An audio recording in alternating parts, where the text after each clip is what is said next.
Udah kelihatan belum ya?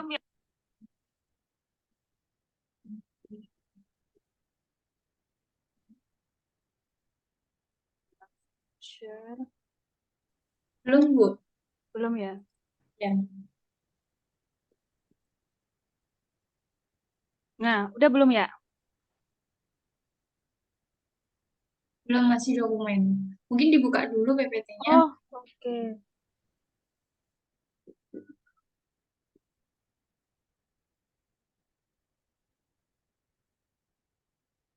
Udah. Ya, sudah. Oke. Monggo, Bu Febri. Iya, makasih Bu. Selamat malam teman-teman. Untuk malam hari ini materi masih berkelanjutan dari yang kemarin ya. Cuman hari ini penentuan harga jual. Nah, subpokok pembahasan penetapan harga jual, tujuan penetapan harga jual, faktor-faktor apa saja yang mempengaruhi penetapan harga jual, metode penetapan harga jual, serta strategi penetapan harga jual. Bentar.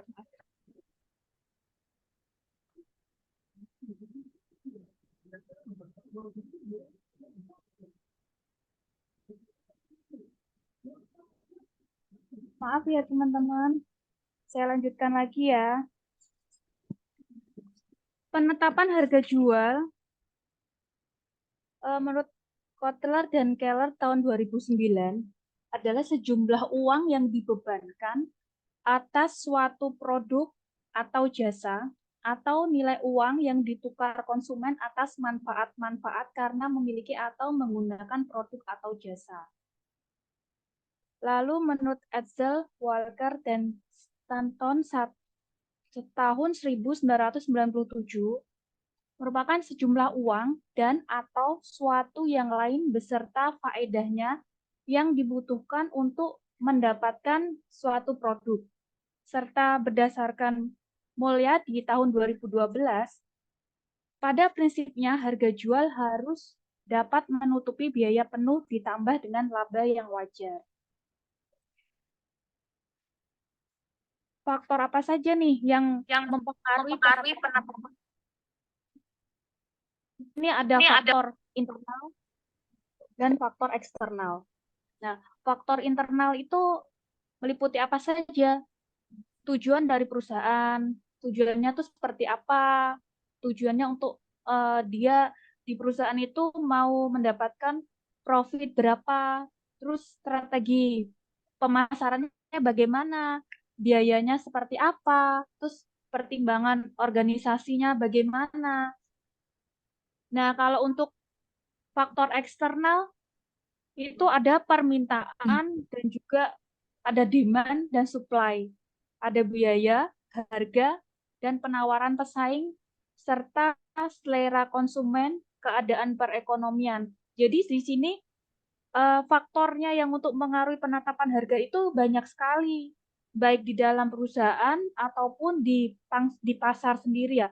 Kalau di perusahaan kan kita juga ada namanya kita mau harga jual itu berapa, karena di dalam itu kan ada profit margin yang ditetapkan perusahaan dari manajemen puncak itu, misalkan kita harus paling tidak marginnya itu 5%.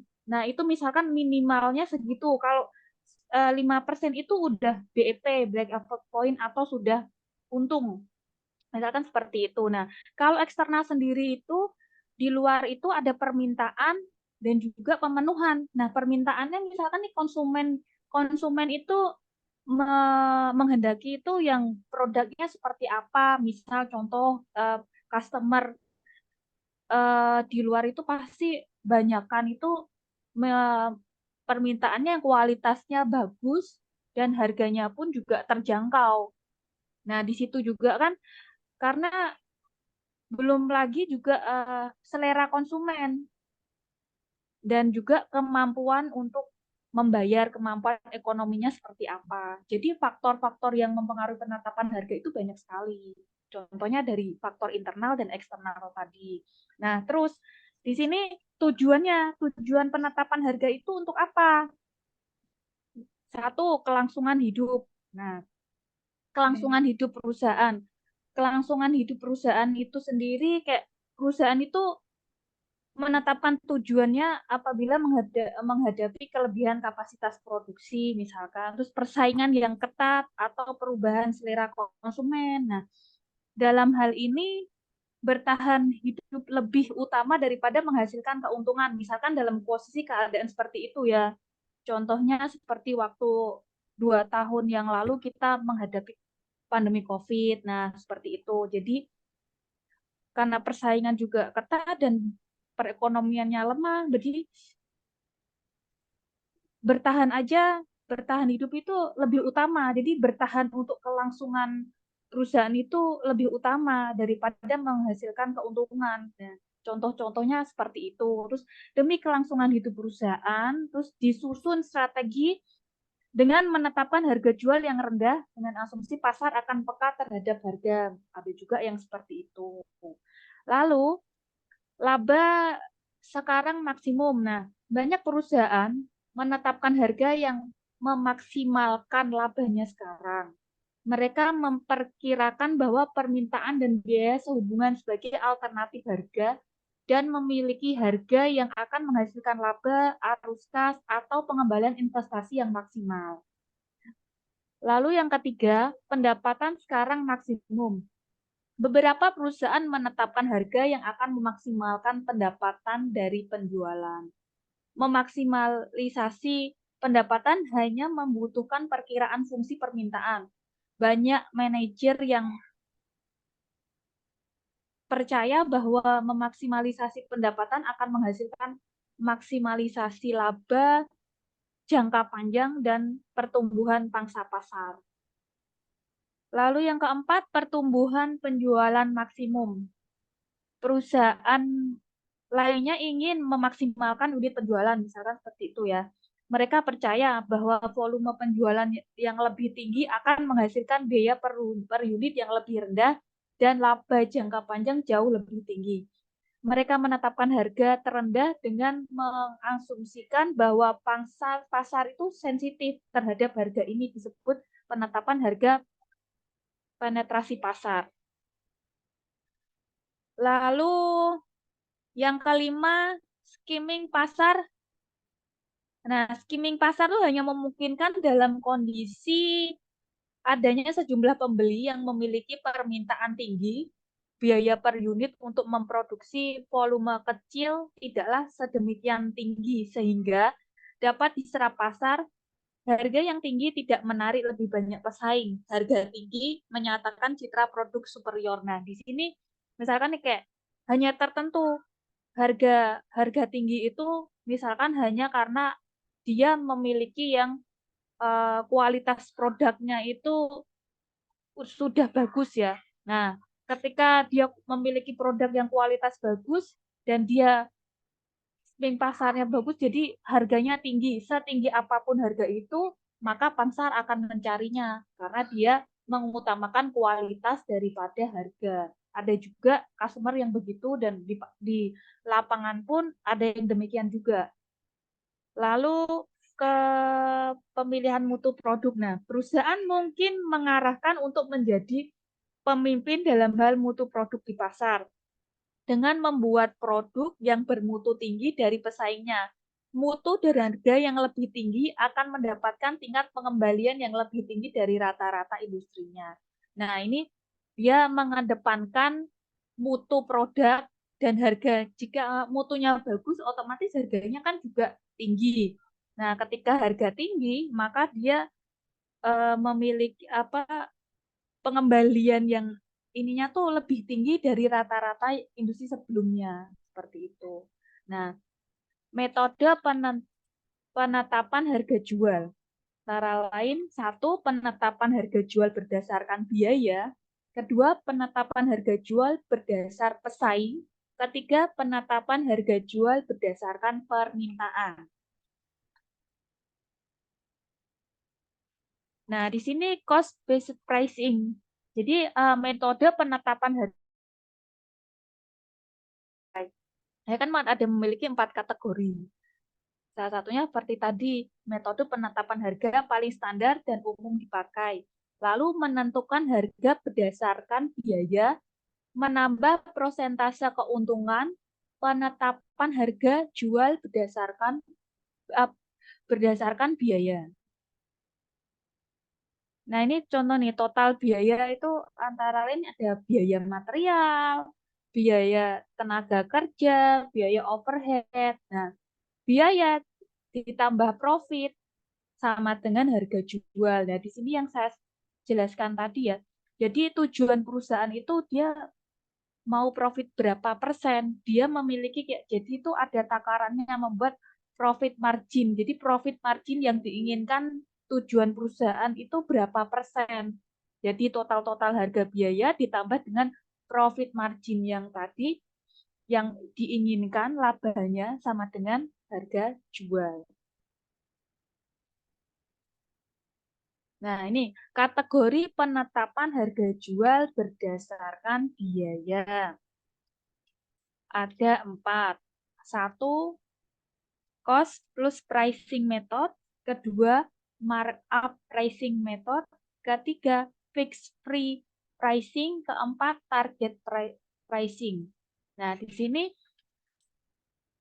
cost plus pricing method itu metode harga biaya plus. Nah, menentukan harga jual per unit produk dengan menghitung jumlah seluruh biaya per unit ditambah jumlah tertentu untuk menutup laba yang dikehendaki, marginnya. Jadi marginnya berapa yang dikehendakin, berapa persen dari berapa persen dari biaya, misalkan 5% dari biaya. Nah, contohnya ini harga jual total sama dengan biaya total, biaya keseluruhan ditambah margin yang diinginkan. Nah, ini contoh soalnya nih. Contoh soal. Usaha roti dapur ibu mendapatkan order 100 pieces. Biaya yang dikeluarkan untuk memproduksi produk tersebut antara lain biaya bahan baku 400.000, biaya tenaga kerja langsung 200.000, biaya overhead pabrik 100.000. Nah, jika menginginkan laba sebesar 40% dari biaya total, maka berapa harga jual per unitnya? Nah, ini rumusnya seperti tadi. Harga jual total sama dengan biaya total plus margin. Nah, ini berapa persennya? Nah, di sini harga total sama dengan biaya total plus laba. Tadi biayanya kan di total, biaya bahan baku, biaya tenaga kerja langsung, biaya overhead pabrik, 400.000 ditambah 200.000 ditambah 100.000, totalnya 700.000. Ditambah menginginkan labanya tadi itu 40%. Jadi 40% dikali 700.000. Nah, ini laba yang dikehendaki kan berarti 40% kali 700.000, 280.000. Nah, di sini, nah ini yang kurang nih. Ini 700.000 ditambah 280 sama dengan 980.000.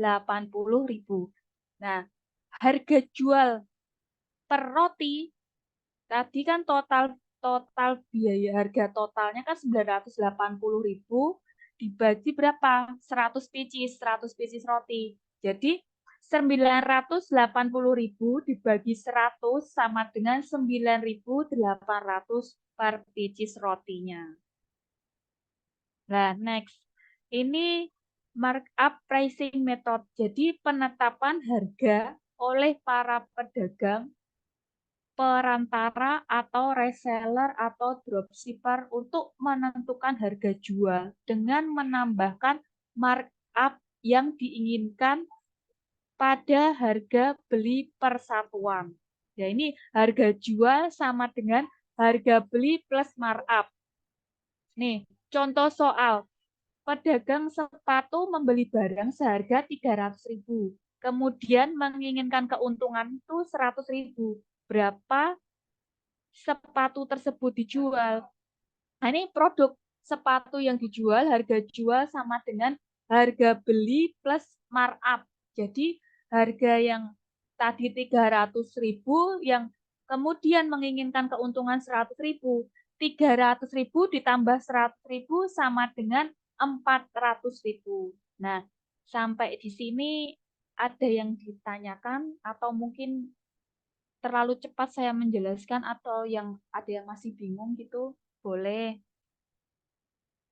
Kalau malu bertanya bisa di chat juga bisa. Nanti saya jawab ya teman-teman ya. Kalau tidak ada yang bertanya, saya lanjutkan ya. Nah, yang ketiga, fixed pricing method. Jadi penetapan harga berdasarkan jumlah biaya yang dikeluarkan oleh produsen produk ditambah sejumlah fee yang disepakati. Nah, ini laba yang diperoleh tidak mempengaruhi harga jual. Nah, lalu target pricing. Penetapan harga yang dilakukan berdasarkan tingkat pengembalian investasi atau ROI sesuai dengan target yang diinginkan. Nah, ini penetapan harga berdasarkan pesaing. Penetapan harga dilakukan dengan menggunakan harga kompetitor sebagai referensi. Dua, penetapan harga ini cocok untuk produk standar dengan kondisi pasar oligopoli atau pasar di mana penawaran satu jenis barang dikuasai beberapa perusahaan. Lalu memenangkan persaingan dan meraih konsumen sebanyak-banyaknya digunakan strategi harga di bawah harga pasar untuk meraih pangsa pasar. Nah, ini contohnya nih di lapangan itu banyak sekali ya. Apalagi contoh di perusahaan tempat saya bekerja itu kan perusahaan glue ya, atau kita produksi itu UFR ya, urea formalin dehydrasi. Jadi kan kita sudah tahu nih kompetitor pesaingnya itu ada di Jawa Barat 1, Jawa Tengah 2, Jawa Timurnya 1. Nah, di situ jadi kita misalkan nih kayak kita dari kita melakukan penawaran ke customer itu pasti customer itu memberitahu ke kita juga kalau ini saya dapat harga dari kompetitor misalkan Dover ini sekian, dari GCKA sekian, Aruki sekian, HGI sekian. Nah, di situ rata-ratanya misalkan per kilonya itu ada yang 6.200, ada yang 6.100. Nah, di situ dia pasti customer itu membandingkan dan meminta harga yang paling rendah. Bisa nggak di IWI itu harganya UFR resinnya itu 6.100 karena harga terendahnya itu 6.100 di pasaran. Nah, ketika seperti itu, lah itu menjadi masukan kepada kita ya, jadi kepada manajemen untuk nanti kita sampaikan. Nah, ini harga pasaran itu sekian. Jadi kan nih, seperti tadi ya, penetapan harga dilakukan dengan menggunakan harga kompetitor sebagai referensi. Jadi, harga kompetitor di pasaran itu sebagai referensi kita untuk menganalisa harga. Jadi, kalau misalkan kita menentukan harganya terlalu tinggi dari pasaran, otomatis kita nanti akan tidak bisa bersaing di pasar karena harga kita itu terlalu tinggi. Nah, penetapan harga ini tuh cocok untuk produk standar dengan kondisi pasar oligopoli ya. Pasar di mana penawaran satu jenis barang dikuasai beberapa perusahaan. Contohnya salah satunya seperti yang glue tadi. Nah, karena kan bagaimana caranya itu kita di lapangan harus bisa meraih konsumen sebanyak-banyaknya karena kan perusahaan plywood itu di Jawa Tengah itu kan juga tidak bisa dihitung ya untuk yang kapasitasnya besar seperti ada juga di daerah Boja itu besar. Terus ada juga di daerah Kaliwungu ya, dekat Kayu Lapis itu juga besar lah. Jadi kan untuk bagaimana kita itu bisa memenangkan persaingan di luar untuk merebut mereka itu agar membeli bahkan setia loyal kepada kita. Dan kalau bisa sih kita bisa eh, menguasai pasar dengan harga yang di bawah harga pasar. Misalkan harga pasarnya itu 6.100, misalkan kita bisa jual 6.099. Beda satu perak aja itu di pasaran itu sangat diperhitungkan. Apalagi customer itu pasti dia ada referensi banyak.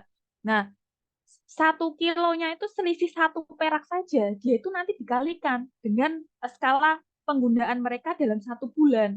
Nah, kalau misalkan satu satu perak aja dikali berapa ton kan jadinya lumayan sekali harganya itu kalau bisa mereka bisa melakukan penghematan dan misalkan dari penghematan itu dia bisa dialihkan untuk biaya yang lainnya. Contohnya seperti itu. Nah, selanjutnya penetapan harga berdasarkan kebutuhan atau permintaan. Penetapan harga jual dilakukan dengan menganalisis kebutuhan konsumen. Nah, ini kita itu di pasar itu pasti kita juga mendengarkan permintaan dan kita pun juga menganalisa kebutuhan konsumen itu apa saja. Jadi penetapan harga jual itu dilakukan dengan menganalisis. Jadi kita analisis dulu kebutuhannya seperti apa karena kan contoh di glue itu sendiri kan ada beberapa produk, ada yang dia resin, ada yang dia penol, ada yang dia melamin. Nah, itu kan perlakuan berbeda, kebutuhannya berbeda, dan pangsa pasar berbeda, harganya pun berbeda. Nah, kita harus tahu bagaimana kebutuhan konsumen itu dan dia itu skalanya untuk apa. Misalkan nih dia skalanya hanya lokal saja atau dia yang ekspor. Karena kalau misalkan dia ekspor, itu dia pasti akan mengedepankan kualitas produk. Contoh nih, apa customer customer plywood yang dia ekspor ke Amerika. Itu dia memiliki standar tersendiri. Jadi dari bahannya kayu yang digunakan, terus glue yang digunakan, terus juga jenis-jenis jenis nantinya perlakuannya berbeda juga. Nah, terus ya selanjutnya price sensitive method atau penentuan harga berdasarkan persepsi konsumen terhadap nilai produk apakah sebanding dengan kualitas yang diterima. Nah, ini tuh di pasaran pasti mereka akan apalagi customer ya, dia itu selalu melakukan menganalisa dari berbagai produk yang supplier yang dia ambil gitu. Jadi misalkan dia ambil di tempat di Iwi, dia misalkan dan dia juga ambil di Dover dengan jenis produk yang sama, tapi mereka tuh pasti akan membandingkan dengan produk yang sebanding dan kualitasnya. Jadi misalkan dari produk A, customer A, produk B, produk A, customer B. Mereka membandingkan, ini kualitasnya bagaimana nih antara produk dari perusahaan A dengan produk perusahaan B, kualitasnya seperti apa. Dan itu pun pasti mereka akan membandingkan dengan harganya.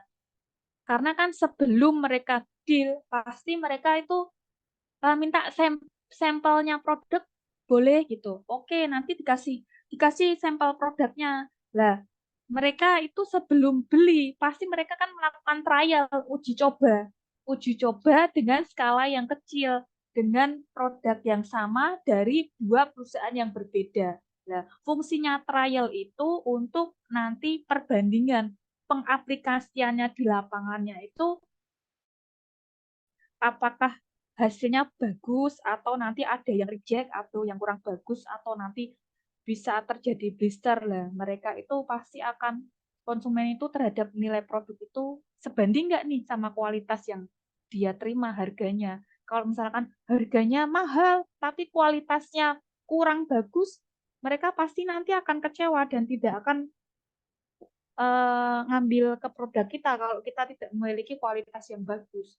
Dan kalau harga yang terlalu tinggi juga, mereka juga akan keberatan. Karena harga kalau terlalu tinggi, itu nanti tidak bisa bersaing di pasaran. Seperti itu. Lalu, diskriminasi harga. Adanya perbedaan harga meski produknya sama akibat perbedaan geografis dan makro. Lah, contohnya seperti itu ya. Ini harga yang sama tapi ada perbedaan harga. Meski produknya sama akibat perbedaan geografis dan waktu. Contohnya nih, produk yang sama, ya ini pengaplikasian misalkan customer kita yang di Semarang sama customer kita yang di Magetan. Itu dengan produk yang sama, tapi ininya berbeda. Karena cuaca di, contoh nih cuaca di Magetan itu kan dingin, sedangkan kita di Semarang itu kan panas. Lah itu pun pengaplikasiannya nanti kan berbeda. Misalkan di sana menggunakan sama-sama kayu sengon, tapi kan dia karena di sana dingin jadinya lembab, jadi kan kurang kurang kering.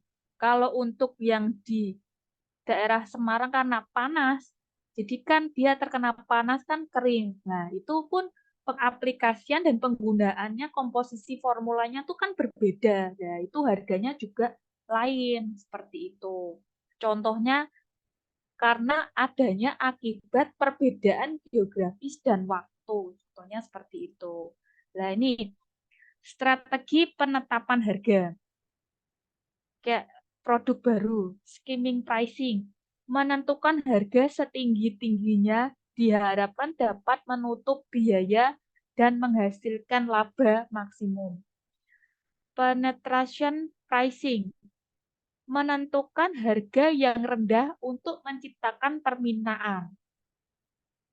Kalau misalkan nih kita ada riset ya, kita melakukan riset untuk kita membuat produk baru. Nah ini mau seperti apa nih produknya atau nantinya dia menentukan harganya setinggi-tingginya atau kita menentukan harga yang rendah untuk menciptakan permintaan dari customer itu. Nah, produk yang telah beredar, tahap pertumbuhan, terus mempertahankan harga produk sesuai pasar. Ini tahap pertumbuhan, jadi kayak mempertahankan harga produk sesuai dengan di pasaran. Bagaimana nanti harga itu bisa, karena kan banyak sekali ya faktor untuk yang mempengaruhi dari harga jual itu ya. Jadi fluktuasinya tuh sangat naik turun karena beberapa faktornya, salah satunya juga kalau ini kan faktor dari bahan-bahan ya. Jadi biaya bahan baku. Kalau bahan bakunya harganya juga naik turun kan pasti kita juga dalam menentukan harga jualnya itu fluktuasinya bisa naik turun juga. Karena lah itu bagaimana nih kita mempertahankan harga produk sesuai di pasaran. Terus tahap kedewasaan, menetapkan harga dengan memberikan diskon agar dapat menjaga loyalitas konsumen. Nah, bisa juga kita menetapkan harga dengan memberikan diskon agar dapat menjaga loyalitas konsumen. Terus tahap penurunan, memberikan diskon dengan memotong biaya promosi. Jadi kita ada biaya yang untuk biaya yang diturunkan untuk memberikan diskon. Nah, ini kita mengurangi biaya promosi dari produk tadi. Nah, sampai di sini ada yang mau ditanyakan?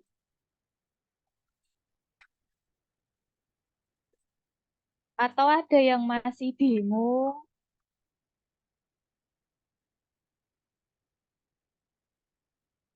Karena kan di sini kita tadi belajar penentuan harga jual ya.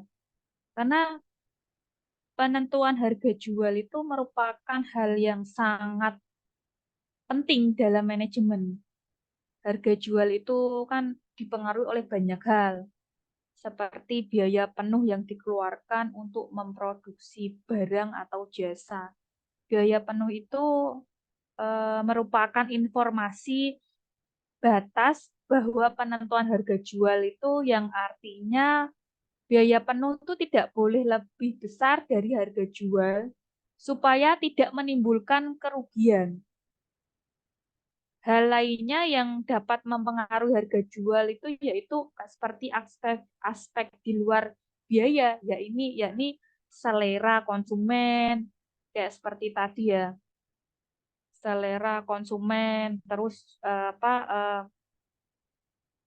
demand dan supply, terus persaingan yang memasuki pasar, harga jual produk pesaing. Nah, kayak ada manfaatnya, seperti manfaat biaya penuh itu seperti apa? Manfaat dari adanya biaya penuh itu untuk mengurangi ketidakpastian dalam pengambilan keputusan, sebab biaya penuh merupakan biaya yang di biayanya itu dapat direncanakan. Biayanya sudah pasti, kita tahu. Lalu biaya penuh itu bermanfaat dalam pengambilan keputusan untuk memasuki pasar. Dalam hal ini, jika biaya penuh lebih besar dari harga jual pasar, maka produk tidak bisa masuk ke pasar. Sebaliknya, jika biaya penuh lebih kecil dari harga jual di pasar, maka produk dapat dipasarkan. Harga penuh itu memberi perlindungan dari kerugian. Terus memberikan informasi persaingan di pasar itu berapa harganya.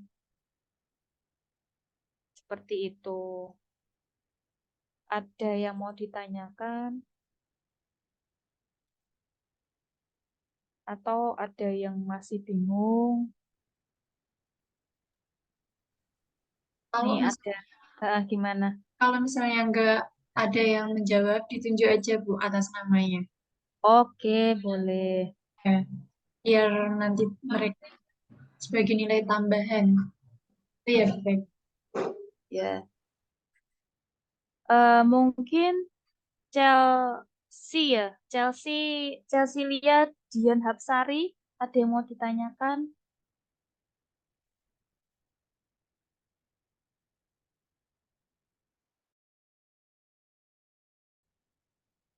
Atau Leni Fitriani?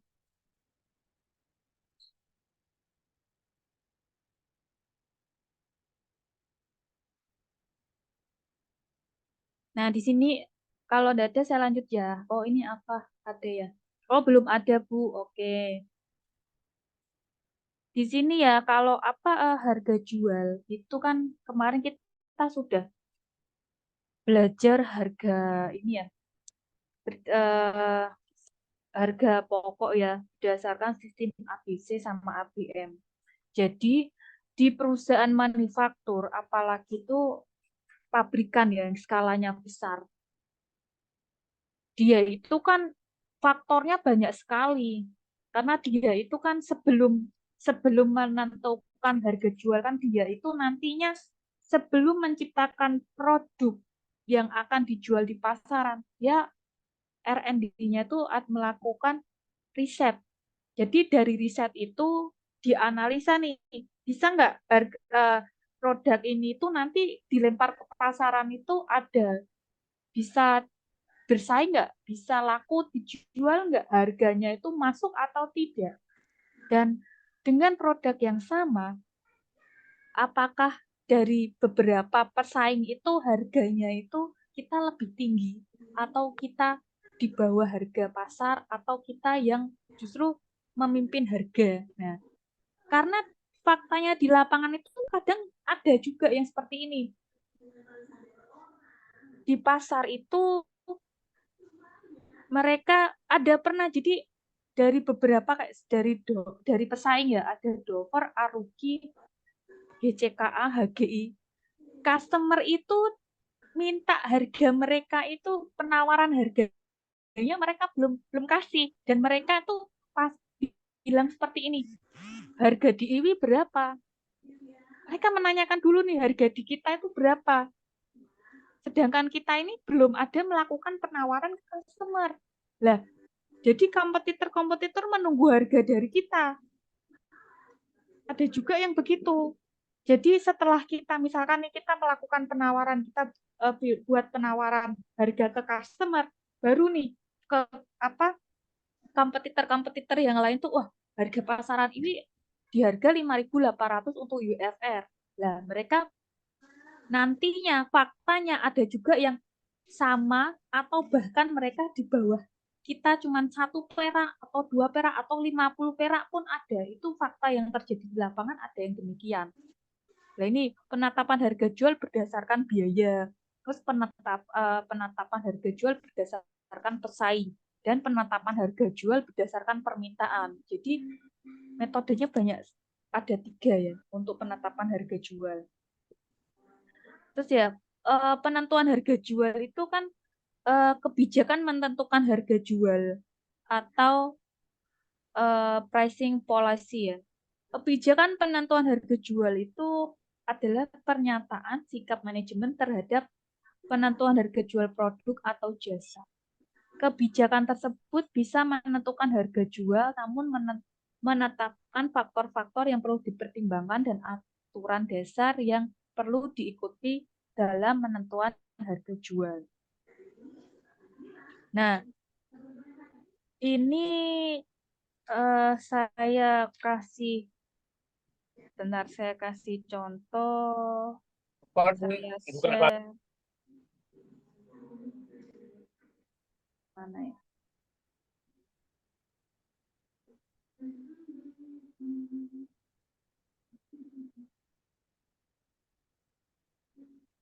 Saya share ini. Oke, nah ini. Nah ini penentuan harga jual. Jadi keputusan penentuan harga jual itu sangat penting ya, karena selain mempengaruhi laba yang ingin dicapai perusahaan, juga mempengaruhi kelangsungan hidup perusahaan. Oleh karena itu, dalam menentukan harga jual produk, tidak dapat dilakukan sekali saja, tetapi harus selalu dievaluasi dan disesuaikan dengan kondisi yang sedang dihadapi perusahaan. Jadi itu setiap harga jual itu kita harus melakukan evaluasi lagi, apakah dari harga itu kita satu sama kompetitor di lapangan itu kita bisa bersaing. Kedua, apakah harga kita itu masih terlalu tinggi atau ada variabel-variabel biaya yang belum dimasukkan atau kita bisa menurunkan harga lagi. Nah, dievaluasi bagaimana profitnya. Nah, seperti itu. Terus penentuan harga jual, satu kebijakan perusahaan harga jual ya, pricing policy. Seperti yang saya jelaskan tadi. Nah, ini kebijakan penentuan harga jual adalah pernyataan sikap manajemen terhadap penentuan harga jual produk atau jasa. Kebijakan tersebut tidak menentukan harga jual, namun menetapkan faktor-faktor yang perlu dipertimbangkan dan aturan dasar yang perlu diikuti dalam penentuan harga jual. Contohnya, faktor-faktor apa saja nih yang mempengaruhi dari harga jual tersebut? Ada biaya-biayanya, apa-apa saja. Nah, itu yang jadi dia menentukan untuk mempertimbangkan dan aturan dasar yang perlu diikuti dalam penentuan harga jual. Kedua, keputusan penentuan harga jual atau pricing decision. Keputusan penentuan harga jual adalah penentuan harga jual produk atau jasa suatu organisasi yang umumnya dibuat untuk jangka pendek. Keputusan ini dipengaruhi oleh kebijakan penentuan harga jual, pemanfaatan kapasitas, dan tujuan organisasi. Kembali lagi, tujuannya dari perusahaan itu apa, terus manfaatnya kapasitasnya berapa, dan kebijakan penentuan harga jualnya bagaimana. Nah, tujuan penentuan harga jual untuk kelangsungan hidup perusahaan. Jadi, perusahaan menetapkan tujuan ini apabila menghadapi kelebihan kapasitas produksi, persaingan yang ketat, atau perubahan selera konsumen. Nah, ini perlu kita ketahui ya. Jadi, perubahan selera konsumen pun itu juga akan berpengaruh kepada kelangsungan hidup perusahaan. Karena kalau misalkan seleranya berubah, seperti apalagi contohnya fashion ya. Fashionnya sekarang pada dia baju-bajunya yang misalkan contohnya yang suka yang sporty, tapi kita kan jadi perusahaan juga harus tahu nih di pasaran tuh permintaannya seperti apa, eh, pakemnya bagaimana. Jadi karena kalau misalkan kita sekarang udah nggak tren tunik, contohnya yang perusahaan fashion tadi, kita tidak tahu.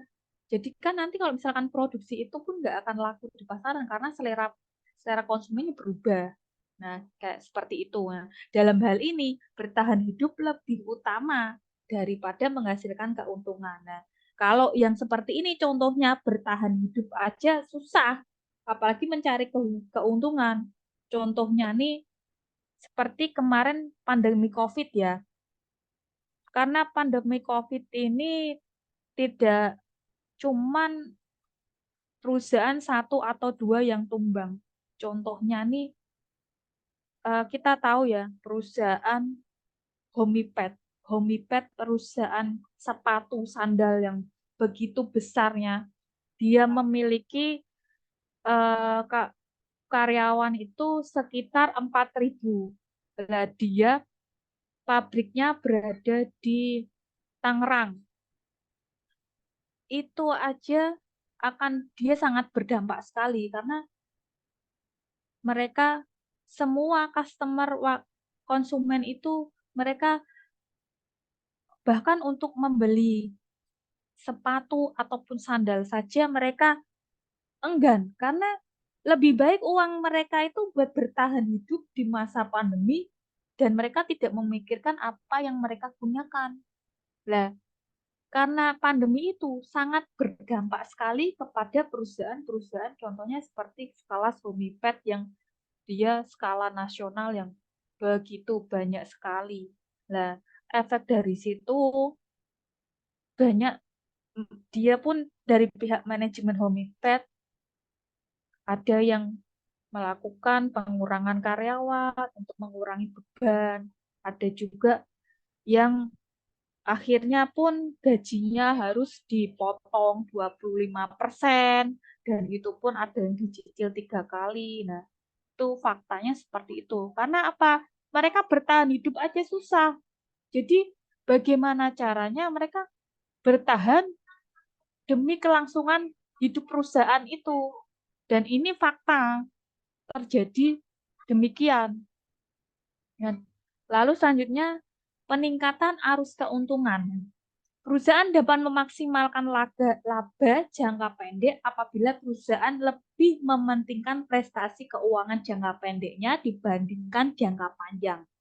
Perusahaan mempunyai keuntungan untuk menetapkan harga yang dapat memaksimalkan laba jangka pendek dengan anggapan bahwa terdapat hubungan antara permintaan dan biaya dengan tingkat harga yang akan menghasilkan laba maksimum yang dicapai. Nah, ini perusahaan memaksimalkan laba jangka pendek apabila perusahaan lebih mementingkan prestasi keuangan jangka pendek. Dari sini tuh kita bisa melihatnya cash flow. Jadi arus cash flow dari perusahaan itu. Jadi mereka uh, lebih baik mereka itu memaksimalkan laba jangka pendek dibandingkan dengan jangka panjang. Seperti halnya lebih baik kita penjualan cash, ya cash flow-nya kita berjalan daripada kita yang tempo. Nah, contohnya seperti itu. Terus kepemimpinan kualitas produk. Dalam hal ini, perusahaan menetapkan harga yang tinggi supaya kualitas produksi tetap terjamin.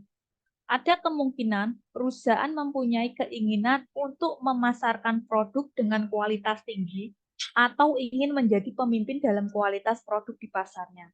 Pada umumnya, perusahaan semacam ini menetapkan harga yang tinggi dengan tujuan agar dapat menutup tingginya biaya dalam menghasilkan mutu produk yang tinggi. Nah, ini contohnya nih kalau di perusahaan glue, produknya itu MFR ya. MFR itu melamin formaldehyde resin. Nah, di sini untuk produk MLM itu sendiri itu kan harganya kan tinggi. Jadi dia pun kualitasnya juga bagus. Karena dia kalau untuk skala ekspor pasti kebanyakan menggunakan MFR dan PFR ya. PFR itu penol formaldehyde resin. Nah, contohnya seperti itu. Jadi, kenapa harganya tinggi? Karena untuk menutup biaya yang tinggi juga dalam menghasilkan produk dengan kualitas yang tinggi tadi. Nah, meskipun dengan harga yang tinggi, karena dia tahu bahan-bahan yang digunakan itu juga sudah tinggi dan kualitasnya pun bagus, makanya customer juga tahu kalau oh memang kalau untuk MFR dan PFR memang harganya tinggi, standar berbanding lurus dengan kualitas dari produk itu, seperti itu. Ini terus meningkatkan penjualan. Nah, peningkatan penjualan akan mempengaruhi penerimaan perusahaan, jumlah produksi dan laba perusahaan. Nah, ini pada suatu sisi perusahaan sangat menginginkan volume penjualan dengan tetap mempertahankan tingkat labanya. Sedangkan di sisi lain, manajemen dapat memutuskan untuk meningkatkan volume penjualan melalui strategi pemotongan harga atau penetapan harga yang agresif dengan menggunakan menanggung resiko. Jadi meningkatkan penjualan itu akan mempengaruhi dengan penerimaan perusahaan. Kalau misalkan kita produksi skalanya besar dan permintaannya besar, itu biaya memang besar, tapi kan volume penjualan itu akan tetap mempertahankan peningkatan laba perusahaan seperti itu. Nah, kelima, mempertahankan dan meningkatkan bagian pasar. Salah satu strategi yang dapat ditempuh perusahaan adalah mempertahankan dan meningkatkan pangsa pasar. Banyak perusahaan menetapkan harga yang rendah untuk mempertahankan dan memperbesar pangsa pasar, lalu menstabilkan harga. Perusahaan berupaya menstabilkan harga dengan tujuan untuk menghindari adanya perang harga pada waktu permintaan meningkat atau menurun tidak stabil. Nah, ini hal-hal yang dipengaruhi harga jual, biaya yang tidak biaya penuh untuk memproduksi produk atau jasa ini kan tidak bisa diramalkan ya. Biaya penuh di sini itu informasi batas bawah penentuan harga jual. Artinya, bila biaya penuh tidak boleh lebih besar dari harga jual supaya tidak menghasilkan kerugian. Nah, ini kedua, aspek di luar biaya. Seperti yang tadi juga sudah saya jelaskan di PowerPoint ya. Aspek di luar biaya itu seperti selera konsumen, demand dan supply, jumlah pesaing yang memasuki pasar, harga jual produk pesaing. Ini seperti ini kan tidak bisa diramalkan, sulit untuk diramal. Manfaat biaya penuh itu mengurangi ketidakpastian dalam pengambilan keputusan. Kedua, mengambil keputusan untuk memasuki pasar. Jika biaya penuh lebih besar dari harga jual di pasar, maka produk tidak bisa masuk pasar. Jika biaya penuh kurang dari harga di pasar, maka produk bisa masuk di pasar. Ketiga, memberikan perlindungan dari kerugian. Keempat, memberikan informasi kan pesaing. Nah, ini masukan nih pesaingnya nanti akan bagaimana nih, harganya berapa. Jadi dia nanti akan seperti apa. Jadi kita harus peka ya, peka untuk mengetahui kondisi pasar itu seperti apa gitu. Terutama di sini yang harus mengetahui itu dari manajer marketing ya, karena dia harus peka kondisi di lapangan seperti apa, permintaannya bagaimana, seleranya seperti apa, harga harga jual kompetitor itu berapa, seperti itu.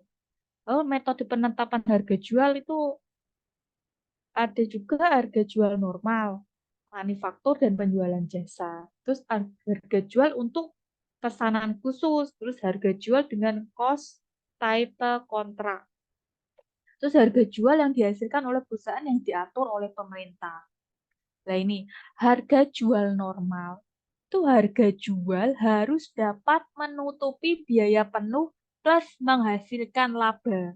Nah ini formulanya tuh menghasilkan laba itu laba yang sepadan dengan investasi yang ditanam untuk menghasilkan produk atau jasa tadi. Nah ini, harga jual sama dengan tafsiran biaya penuh plus laba yang diharapkan. Tafsiran harga penuh itu pendekatan full costing. Terus pendekatan variable costing. Nah, sedangkan laba yang diharapkan mempertimbangkan cost of capital, resiko bisnis, capital employed, capital employed. Nah, ini contohnya nih cost of capital ini biaya yang dikeluarkan untuk investasi. Nah, misal nih, butuh dana untuk jalankan usaha dengan kredit bank yang bunganya 24% per amount dan tax dari laba yang dihasilkan itu 25%. Maka cost of capitalnya itu sama dengan 100% dikurangi 25% dikali 0,24 atau 24% sama dengan 18%. Semakin besar biaya modalnya, semakin besar pula laba yang diharapkan dapat diterima oleh perusahaan. Lalu, resiko bisnis. Jika resiko bisnis besar, semakin besar presentasi yang ditambahkan pada cost of capital dalam memperhitungkan laba yang diharapkan. Capital employed atau jumlah investasi. Semakin besar capital employed yang digunakan dalam memproduksi produk, maka semakin besar pula laba yang diharapkan dalam perhitungan harga jual. Besarnya capital employed yang digunakan dalam memproduksi barang dilihat dari total aktiva dalam neraca awal tahun anggaran. Rumusan menghitung harga jual per unit dalam manufaktur. Harga jual dibagi unit sama dengan biaya yang berhubungan langsung dengan volume per unit ditambah persentase markup. Persentase markup sama dengan ekspektasi laba.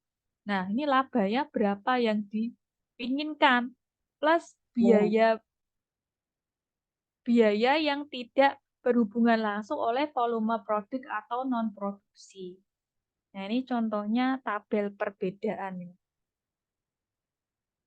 Nih, tabel perbedaan pendekatan unsur biaya dan unsur markup.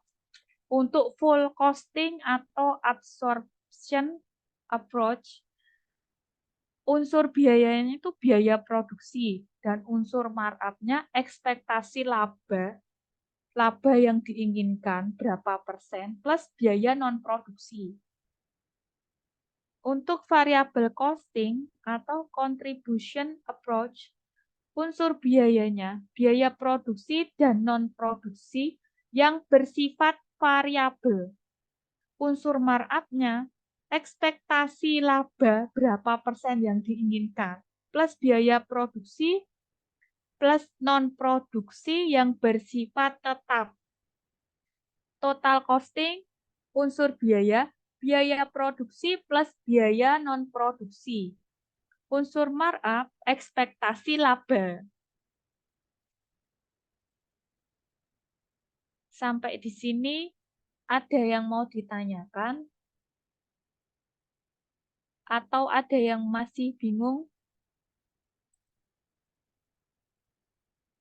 Kalau belum, saya lanjut ya di contoh soal.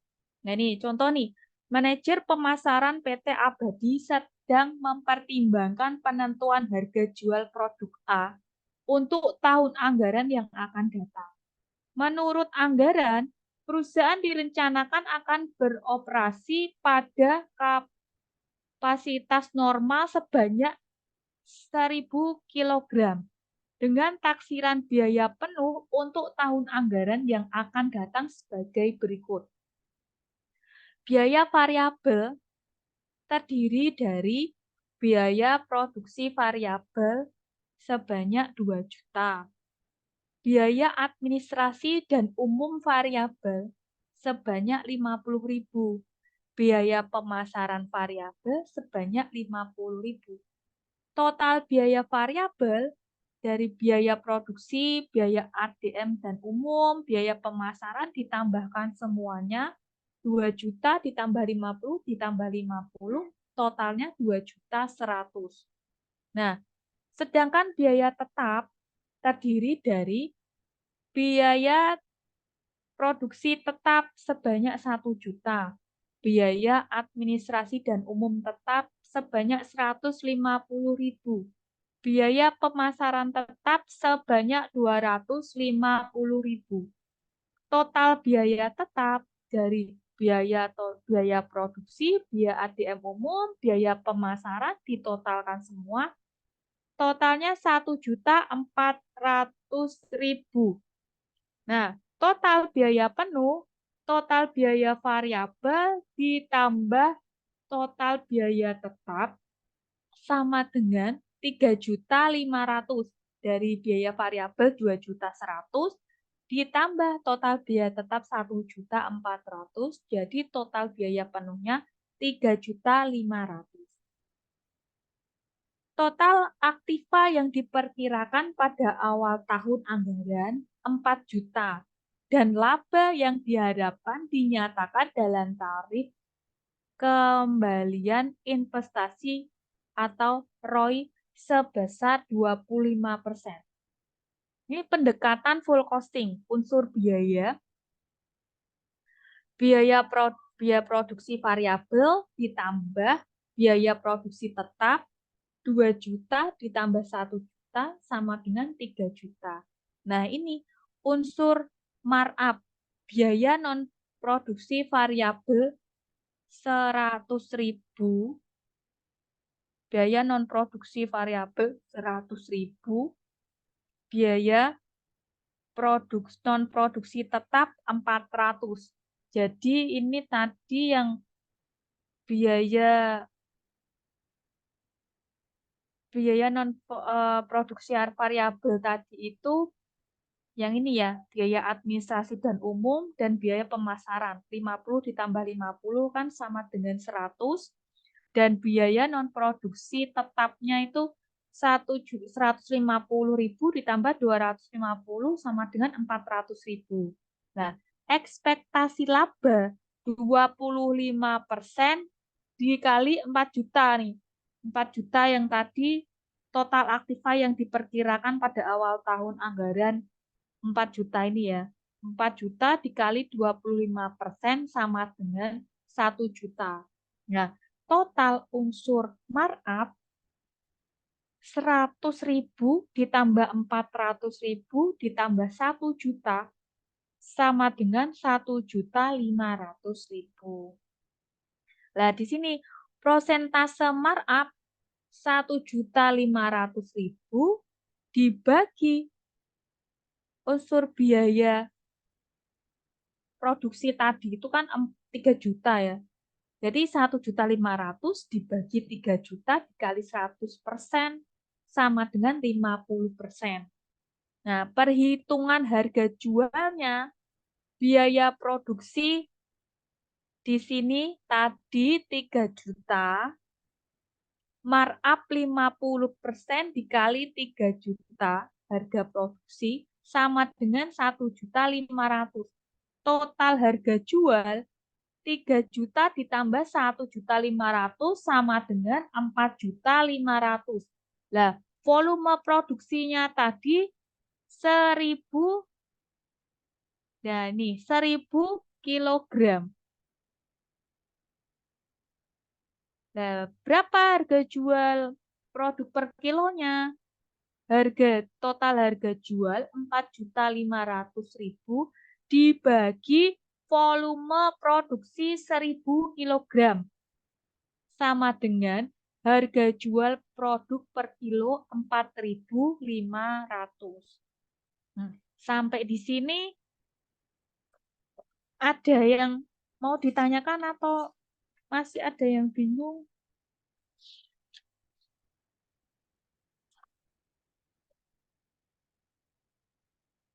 Karena di sini itu penentuan harga jual itu sangat penting sekali ya. Karena faktornya pun banyak. Karena untuk kalau kita bicara harga jual, itu kan kita tidak bisa asal dalam penentuan harga jual. Kita juga harus mempertimbangkan cost produksi kita itu berapa, kita harus tahu, dan harga di pesaing itu berapa, harga di pasaran berapa, kita juga harus tahu untuk nanti itu kita untuk menentukan bagaimana strategi penetapan harga jual yang akan digunakan oleh perusahaan. Dan tujuan dari perusahaan itu seperti apa? Karena kan faktornya itu banyak banget ya yang mempengaruhi penetapannya. Karena ada faktor yang di dalam perusahaan dan juga di luar perusahaan. Ada di faktor intern dan ekstern. Tujuan internalnya tuh, tujuan perusahaan itu apa? Jadi kembali lagi, tujuan perusahaan itu mendapatkan laba.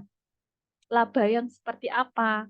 Terus strategi pemasarannya yang bagaimana? Jadi kita harus punya strategi pemasaran agar produk kita itu bisa laku di pasar dan juga produk kita itu bisa memenuhi pasar, bisa mengikuti pasar, bisa diterima oleh pasar, dan produk kita tidak ketinggalan zaman ya.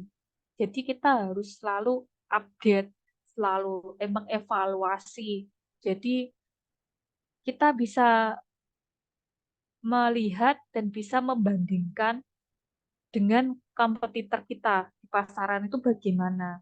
Terus pertimbangan dari organisasi, dari manajemen itu seperti apa. Jadi dari top manajemen itu bagaimana.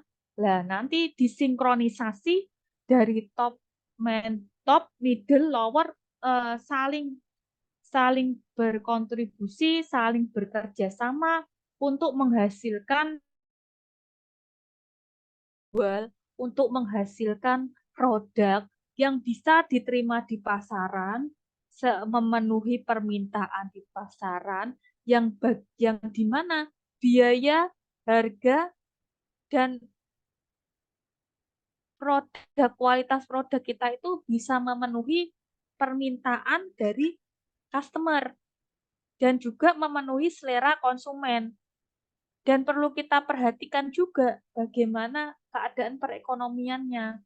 Jadi misalkan nih kita kalau menjual ya, contohnya tidak usah kita jauh-jauh ya. Kita ini contoh eh, misalkan kita produksi makanan, kita jual di Jakarta sama kita jual di Semarang itu berbeda. Kalau kita jual di Jakarta, ini fakta nih. Ada martabak manis di Jakarta itu harganya 200.000 satu loyang. Satu porsi itu 200.000. Lah kalau di Semarang aja yang kita tahu eh, dengan kapasiti yang sama, martabak manis di Semarang kalau kita jual harga seperti itu meskipun rasanya enak tuh nggak ada yang beli. Di sini aja itu yang paling harganya paling mentok lah itu 48.000 atau 50.000 itu yang udah yang sangat enak sekali.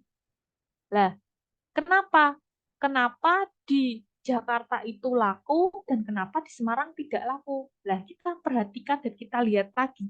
Kalau di Jakarta pendapatan, keadaan perekonomiannya mereka, pendapatan mereka itu tinggi. Jadi mau mereka mengedepankan rasa dan kualitas. Kalau kalau itu enak, itu pasti dicari kalau di Jakarta karena mereka itu di sana keadaan perekonomiannya tuh sudah stabil, apalagi yang pendapatannya itu sudah tinggi ya dibanding dengan kita yang cuma di Provinsi Jawa Tengah khususnya di Semarang itu kan lain. Nah, inilah keadaan perekonomian itu sangat berpengaruh kepada nanti daya beli customer, daya beli customer terhadap produk yang kita jual. Nah, ini karena dan itu faktanya memang di lapangan tuh seperti itu. Jadi ada permintaan, ada demand, dan ada supply, ada yang memenuhi dari permintaan itu. Nah, contoh yang tadi permintaan dan juga ada yang supply dari contoh martabak manis tadi. Kenapa di Jakarta dengan harga tinggi, harga melejit pun itu akan dibeli karena mereka daya perekonomiannya udah tinggi. Kalau di Semarang kan berbeda karena di Semarang ini eh, perekonomiannya kan tidak bisa seperti dengan yang di Jakarta. Karena apa? UMK-nya juga sudah lain ya, atau UMR upah minimum regionalnya. Belum lagi juga eh, penghasilannya. Nah, itu pun akan berpengaruh kepada kebiasaan dari customer. Kenapa? Karena nih terkenal nih Semarang itu orangnya itu hemat, beda sama orang di Jakarta. Ya kenapa orang Semarang hemat? Ya karena penghasilannya itu tidak sebanyak dengan orang yang di Jakarta. Jadi mereka pun akan berhemat demi bertahan hidup. Ini contohnya nih, kenapa di Jakarta itu banyak mall dan mereka tuh selalu ramai dan selalu banyak pengunjung. Ya karena mereka pun perekonomiannya udah tinggi. Kalau dibanding dengan Semarang kan sangat jauh. Coba diperhatikan mall-mall di Semarang. Mall-mall Semarang itu makin banyak, tapi pengunjungnya kan sedikit, peminatnya sedikit. Karena apa? Perekonomian di Semarang itu tidak sama dengan perekonomian di Jakarta.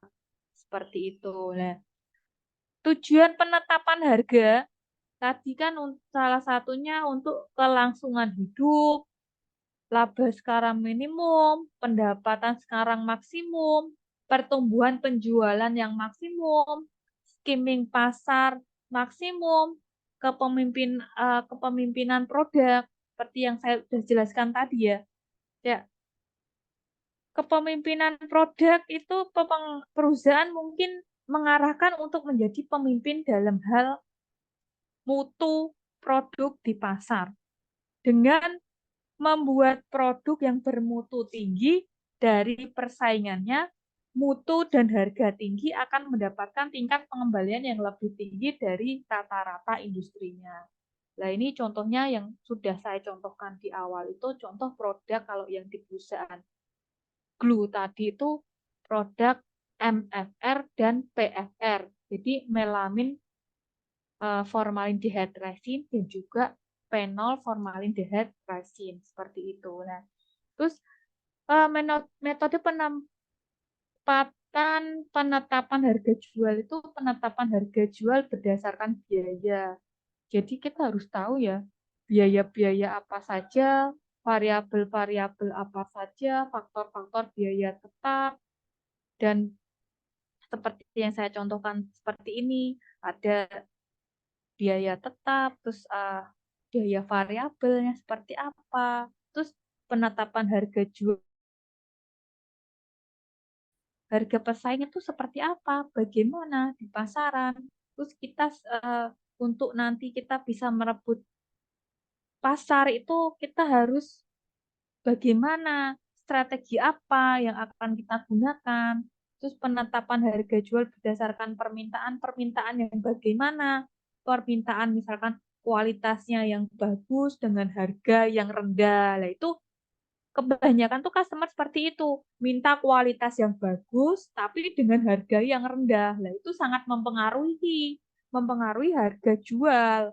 Jadi penetapan harga jual berdasarkan permintaan, karena contoh yang tadi, permintaan customer kebanyakan harganya mau harga yang murah tapi kualitasnya tetap bagus seperti itu. Nah, terus kategori ada 4 kategori cost based pricing seperti yang saya jelaskan di awal itu ya. Metode penetapan harga paling standar dan umum dipakai. Jadi metode penetapan harga yang paling standar dan umum dipakai. Standarnya bagaimana? Umumnya seperti apa? Jadi kita juga harus tahu dan kita harus ada standarnya penetapan harga seperti itu. Terus menentukan harga berdasarkan biaya. Nah, ini harganya nih banyak-banyak biaya yang berpengaruh di situ, contoh kayak biaya tetap, biaya penuh, biaya variabel seperti apa. Lah itu terus menambah prosentase keuntungan. Ini seperti tadi markup, ini unsur markup. Nah, mau labanya di markup berapa persen ini atau profit margin yang diinginkan itu berapa persen. Terus penetapan harga jual berdasarkan biaya. Nah, ini kan harga jualnya tuh kan banyak biaya yang berpengaruh di situ, kayak biaya biaya markup, terus totalnya jadi total harga jualnya berapa dibagi dengan total volume produksi, seperti itu. Total biaya itu kan banyak sekali, seperti halnya biaya material, biaya tenaga langsung, biaya overhead. Nah, ditambah dengan laba atau profit margin